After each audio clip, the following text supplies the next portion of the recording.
Emmy Award-nominated host of MLB Network, joining me right here on the Rich Eisen Show, Matt Vasgersian. How are you, Matt? Hey, Rich, did you actually named your fantasy league team after the great Eddie Lee Whitson? Of course. It's been that way for years. Well played. I love that. You know what? I bring my A game in every way possible. I change my avatar every year, though, but it's always Ed Whitson. It's always been Ed Whitson. Crazy, balding Tennessee native who couldn't pitch as a Yankee to save his life. I know. What's not to name a team about? That's great. I've been told, is it true that he just doesn't do interviews? He refuses to come up for air sometimes because he doesn't? Yeah, that's what we've tried to get a hold of him on a number of occasions to comment on the infamous 1984 three-part brawl that the Padres and Braves mixed in, and he doesn't want to talk about it. He was all beamed up and yelling shirtless from the dugout. I mean, I wouldn't want to talk about it either. Beamed up. I might have been. I love it. That's a phrase you're not allowed to use anymore, though, right, Matt? In Major League Baseball, you can't be beamed up. Probably not. But among us friends, I think it's safe to say that there were a few incidents in the '80s when guys were beamed up. Every now and then, yeah. And you don't mean the Star Trek version of being beamed up. Correct. Matt Vasgersian joining me here on the Rich Eisen Show. So, when an NFL season begins, Matt, we always, at least on my network dedicated to the sport, there's the week-to-week storylines that we obviously will focus on, but there's the overarching storyline. There's the season-long storyline that we pay attention to. What might that be for the Major League Baseball season 2015?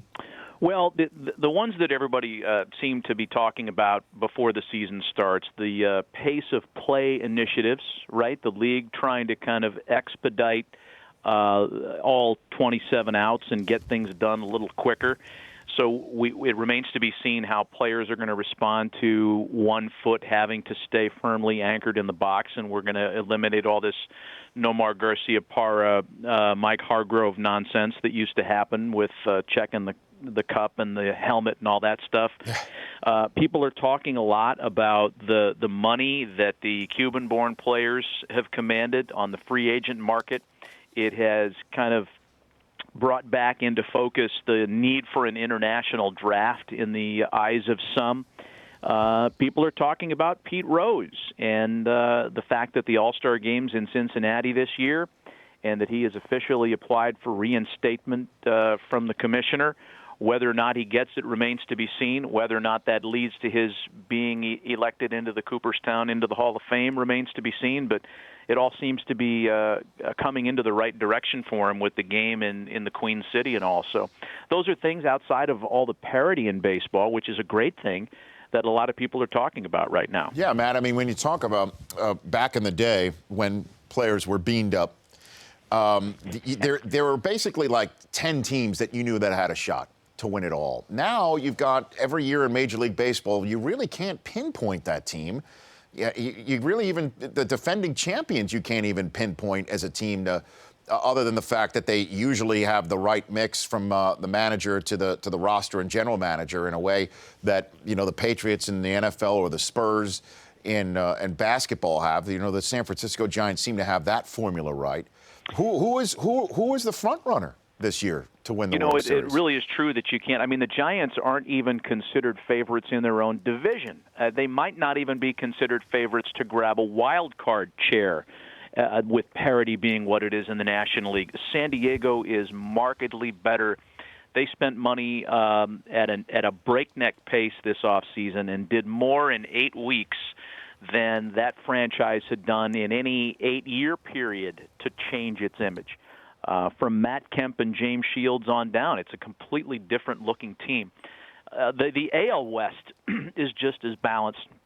Oakland has been kind of the bully there, but they are without a lot of the name recognition and some of the offensive pop that's carried them to where they've been.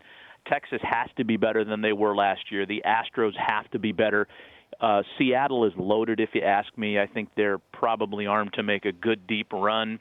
And the Angels are the defending division champs. You could make that case around every division. The hot team that everybody's kind of kicking around now, thanks to Sports Illustrated and their cover, jinx or not, is the Indians. People seem to think they are as good as they've been in a long time. I still need to be I still need to see a few things. And then the Cubs have a lot of discussion, too, with Joe Madden, with John Lester, and now everybody's gripping over Chris Bryant and whether or not he should be on the opening day roster. They're keeping him in the minors for at least 12 days to slow down his service time clock. That's not what the club is saying, but that is what's happening in my estimation. So there's parity all over the place, Rich. And if the Cubs and White Sox are as good as people think, and if Chicago becomes kind of the baseball center of the universe, I think that we'll all benefit from that. It'll be a great summer. I remember Matt Vasgersian, MLB Network's Matt Vasgersian is here on the Rich Eisen Show. I remember my freshman year at Michigan, 1986, the cover of Sports Illustrated had Corey Snyder and Joe Carter on the cover. Yeah. And I'm sure Indian fans recall that didn't actually go very, very well at all. And I'm sure they don't want to see any cover with the Indians on it before a season anymore. I mean, you do have, obviously, the surprising Cy Young Award winner sitting there. And Chris Brockman, my New Englander here, loves himself some Terry Francona. Do they really have the horses to win a pennant and go and make some hay in October, Matt? Well, if you just talk about the division, there are a lot of people that think that the window may have closed in Detroit. I think that's premature. There are some that feel like the White Sox aren't as good as the market seems to think because of those off-season acquisitions. I don't know. A lot of the dialogue around the Indians, for me, though, is incomplete. I still think they're a little imbalanced. I still think they're a little left-handed dominant in the lineup. Do we expect the aforementioned Corey Kluber to repeat and have another Cy Young type year? There's no reason not to. But since it had kind of come out of nowhere, I'm not sure. The rest of the rotation isn't exactly – let's put it this way. I'd rather have the Tigers' rotation behind Verlander or the White Sox rotation behind Samardzija than the 2 through 5 in Cleveland. Carlos Carrasco, not sold. T.J. House, not sold. Zach McAllister, there's still plenty to be proven there. So I think, the high 80s and 87 win campaign is probably where I would have the Indians in my book. Well, you just led me to my first ever moment for my fantasy team that I've ever had in the history of this program, because this is my first year doing this show and the first year having a fantasy baseball team doing this show. I drafted Verlander last night. Should I be concerned? No, I think you're fine there. I'm looking at your team right now, okay, man. Rich, and I Ed like Whitson's. I love having Derek Holland. Do strikeouts count in your league? Oh, yes. Okay, so you're in good shape with Holland. There are two ways to play those pitching decisions. Do you want to have a staff ace on a bad team? He's going to punch out guys, but he might not get the wins. Or do you want to have a number 3 and 4 starter that's going to collect a lot of wins for a good team by virtue of that, good team? Well, I've got, to answer your question, a little bit of both. I've got Matt Harvey and Kyle Loesch. So shouldn't that answer your question right there? It should. And what I would recommend, and not that I don't love Matt Harvey, but I think that there's such a crazy appetite among Met fans right now for him and his Dark Knightness.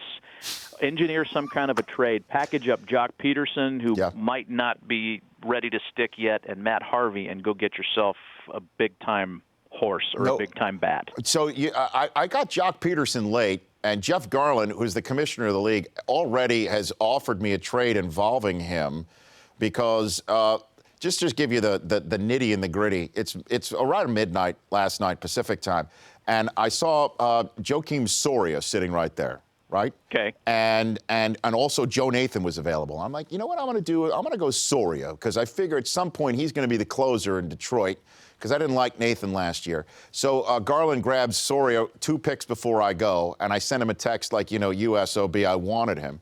He sends me a trade offering me, he gives me Soria and Colton Wong for Jock Peterson and Cody Allen. There's no chance I do something like that, right? Oh, I don't know. I like Colton Wong. But I already have Ian Kinsler. I got Kinsler. Oh, yeah, you got Kinsler, and you got Rollins at shortstop. Yeah. You're pretty good there. Yeah. Now, is this the same Jeff Garland I'm thinking of? Curb Your Enthusiasm, Jeff Garland? Yes, he's my commissioner. So you could prey on his Chicago background. Yes. What kind of a White Sox Cubs package do you have? He'll overpay for anybody from the Windy City. I didn't do anything. He already has what, Rendon? He's got him? Or did I say, or did I don't know. He's got their closer. Oh, okay. All right. Well, you know what? He probably will overpay for Jock Peterson by virtue of his living in Los Angeles now and being one of these hanger-on Dodger guys. Oh, I don't know. That's fighting words. That's fighting words. You can do it. You can pry something out of him for Jock Peterson. All right, Matt. Hey, you're going to be co-hosting MLB Network's first ever regular season morning show entitled MLB Central, weekdays at 10 a.m. Eastern, starting next Monday, opening day, with Mark DeRosa and Lauren Shehadi. Find MLBnetwork.com for your local channel listing. So you're going to work in the morning every day now? Yeah, this will be uncharted territory for me, and not having the advantage of being able to watch the late West Coast games and then being on the air, hopefully being able to talk intelligently about those games is going to be a challenge. But it's going to be fun. We've got a new building here, a new set. DeRosa is a star waiting to happen on television. He sounds a little bit like Ratso Rizzo from American or from Midnight Cowboy. Yeah, that's the problem, though. Don't let him on a bus, then. Don't let him on a bus, Matt. If you want him working. I used to play quarterback at Penn, and then I played for Bobby Cox. He's that guy. I'm walking and Lauren's here. Terrific, and we're going to have a lot of fun. Okay, and congrats on your Emmy nomination, Matt. To you as well, Rich. I wish we weren't, on the same ticket, as it were. Okay. But listen, it sounds like false hustle when you say it, and I'm sure you feel the same way. It's really flattering just to be mentioned in that company. So it's a win already. As somebody who's been nominated against Bob Costas before, I've got that well rehearsed. God, go away, Costas. What, does he still need the work? Stop stepping on all of us young guys. He's in your building, Matt. Killing us. I know. I try to keep him out of here. He pushes his way in. Well, because he's the best. He's the best. He is the best. He's terrific, actually. Congratulations. Sure. You deserve it, Matt, and I look forward to having you back on this program again. Look forward to it, Rich. Congratulations to you, and thanks. Thanks, you bet. That's Matt Vasgersian. The Rich Eisen Show, weekdays at noon Eastern. On Audience.